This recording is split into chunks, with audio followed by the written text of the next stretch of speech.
फिलहाल हिंसा को लेकर मुरादाबाद के कुंदरकी एमएलए रामवीर सिंह ने समाजवादी पार्टी पर बड़ा आरोप लगाया है। रामवीर सिंह ने आरोप लगाया कि एसपी प्रत्याशी हाजी रिजवान ने विधानसभा उपचुनाव के दौरान कुंदरकी में हिंसा की साजिश रची, लेकिन मैंने कुंदरकी के मुस्लिम समाज के लोगों को सजग कर दिया, इसलिए वो यहां पर हिंसा नहीं करा सके। इसके बाद संभल में हिंसा हुई।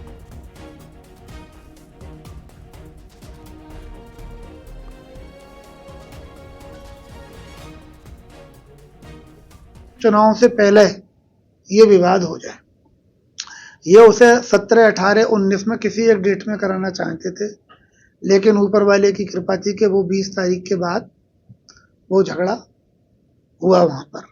तो इन्होंने वो नींव डाली उस झगड़े की, रिजवान मियां ने, जो सपा के प्रत्याशी रहे, और उसे अंतिम रूप जो है उसका स्वरूप जो बदल दिया वो वहां के दो परिवारों ने बदला। संभल की जो परिवार जो है वहां एक दूसरे को देखना नहीं चाहते, एक ही दल में हैं, एक एमपी हैं, एक एमएलए हैं, एक दूसरे को हराना चाहते हैं, मिटाना चाहते हैं।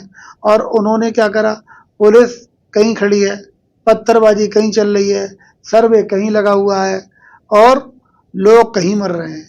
तो ये सब उन्होंने अपने कार्यकर्ताओं को के माध्यम से एक दूसरे को नीचा दिखाने के लिए ये इस तरह के कांड संभल में करवाए।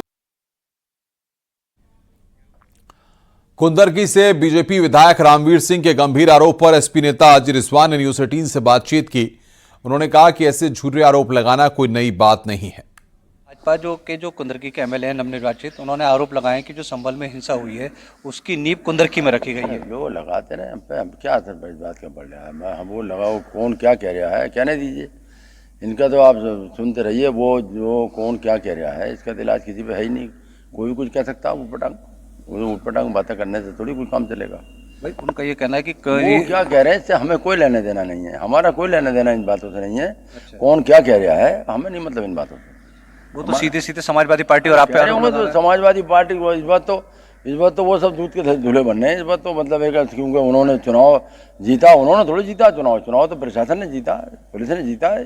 ये वो अपने आप को इतने बड़े वो बनने, क्या नाम है, तो ये तो चुनाव जिस तरह से भी जीता गया है तो क्षेत्र की जनता से मालूम करो। आप गांव जाके सर्वे करिए आप। अच्छा, वो तो कह रहे हैं चुनाव से पहले दंगा कराने की साजिश थी। अरे इन बातों में कोई दम नहीं रखा, इन बातों में।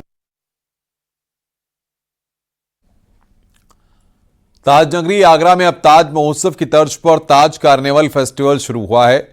10 दिनों तक चलने वाले इस फेस्टिवल में बड़ी संख्या में रंगारंग कार्यक्रम होंगे। इसमें बड़ी संख्या में कार्यक्रम में लोग मौजूद रहेंगे। स्थानीय और बाहर से आए कलाकार अपनी कला से लोगों का दिल जीतेंगे। कमिश्नर ऋतु महेश्वरी और विधायक जीएस धर्मेश ने इसका उद्घाटन किया।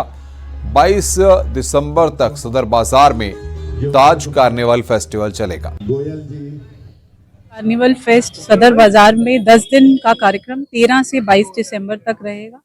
इसमें जो विभिन्न यहाँ की शिल्प कलाएं हैं, व्यंजन है, फोक आर्ट है, फोक डांसेस हैं, इन सभी की एक एग्जीबिशन भी रहेगी और डेली लोकल लोगों की भी यहाँ परफॉर्मेंसेस रहेंगे। बाहर के आर्टिस्ट भी, शाम में कल्चरल प्रोग्राम्स रहेंगे, स्कूल के बच्चों को भी इसमें इन्वॉल्व किया गया है। इसके माध्यम से ये प्रयास है कि आगरा में जो लोग आ रहे हैं वो ज़्यादा से ज़्यादा अवधि में आगरा में नाइट स्टे भी करें, क्योंकि मॉन्यूमेंट्स शाम में बंद हो जाती हैं। उसके बाद कोई ना कोई एक्टिविटी आगरा में चलती रहे जिसके माध्यम से टूरिज्म यहाँ पे